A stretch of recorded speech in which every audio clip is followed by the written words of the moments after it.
quantas vezes, né? Acho que ninguém conta. Mas você repete a mastigação ou basicamente bota na boca e engole o alimento?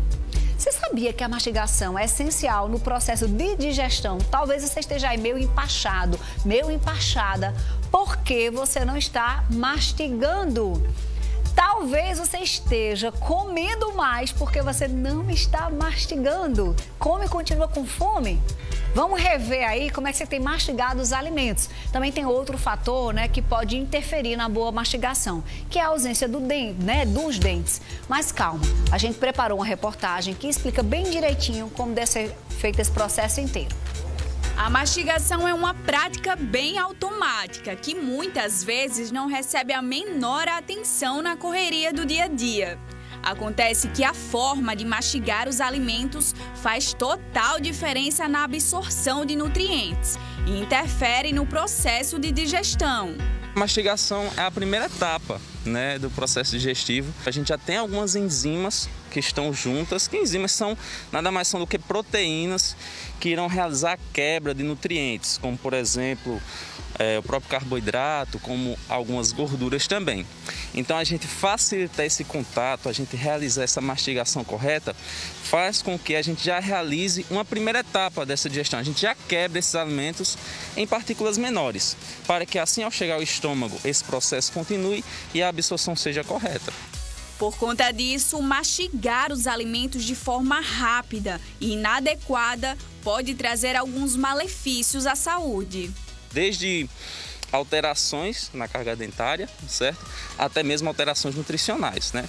Inclusive, dando um enfoque aqui nas questões nutricionais, existem estudos que relacionam sobrepeso e obesidade em crianças, por exemplo, que tem uma porção de responsabilidade dessa má mastigação. Ou seja, pegaram 2 grupos de crianças, né?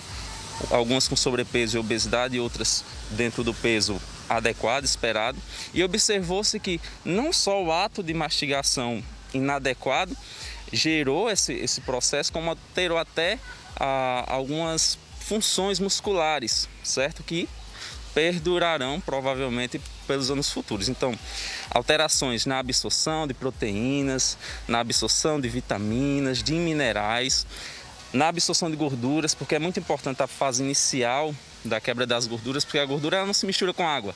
Então, para a gente fazer o processo de digestão, a gente tem que facilitar essa interação com a água. E a gente deve fazer isso através da mastigação, quebrando essa gordura em partículas menores. Para evitar esses problemas, ele conta que existe uma maneira indicada de mastigar os alimentos e recomenda como agir na hora das refeições. A dica é: separe o momento de almoçar. Não almoce fazendo outra coisa. Provavelmente você não vai dar atenção suficiente para aquilo que você está comendo. Então, senta, olha o seu prato. Primeira coisa, olha o seu prato, vê o que você vai comer e tenta apreciar o sabor. Muitas vezes, o ato de comer muito rápido diminui a sensação de saciedade. Você continua com vontade de comer. Você não chegou a informação ainda no seu cérebro que você já comeu a quantidade suficiente. Você comeu tão rápido e ainda continuou com fome. E isso vai trazer repercussões negativas. Muitos especialistas dizem pelo menos 15 mastigações a cada garfada, mas eu gosto de dizer que a alimentação deve ser um momento prazeroso, né? A gente não deve se apegar muito a números, porque cada pessoa vai ter um processo diferente. O conselho que eu dou é: mastigue até sentir que o alimento realmente se dissolveu de forma agradável na boca. Você vai perceber com certeza quando você não mastigou muito bem. O próprio alimento vai ter mais dificuldade de passar pelo esôfago, de chegar até o estômago. Você tem a sensação de estar meio engasgado. Isso já é um sinal, né? Até mesmo desconfortos intestinais depois. Então, se você fica muito empachado, dores na barriga, isso pode ser, dentre outros fatores, uma mastigação feita de maneira incorreta. E não dá para esquecer que algumas pessoas não possuem a formação dentária completa. De cara a gente acha que é só estética, né? Mas não.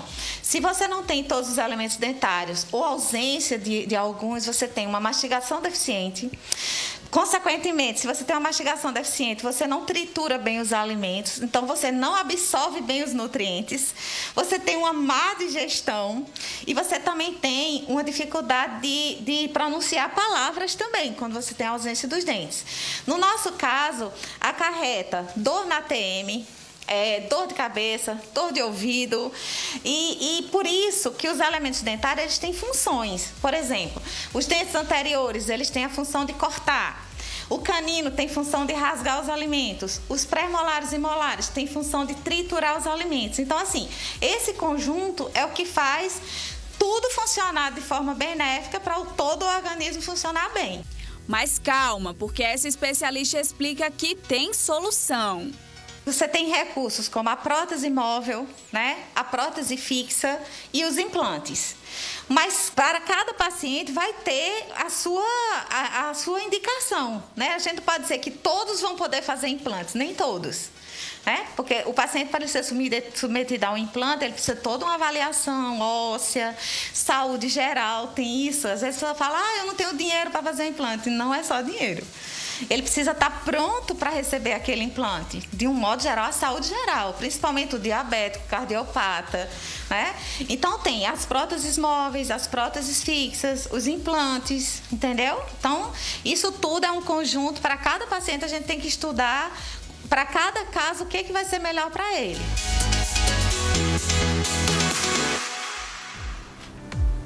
A gente muda de tema, mas continua falando de saúde.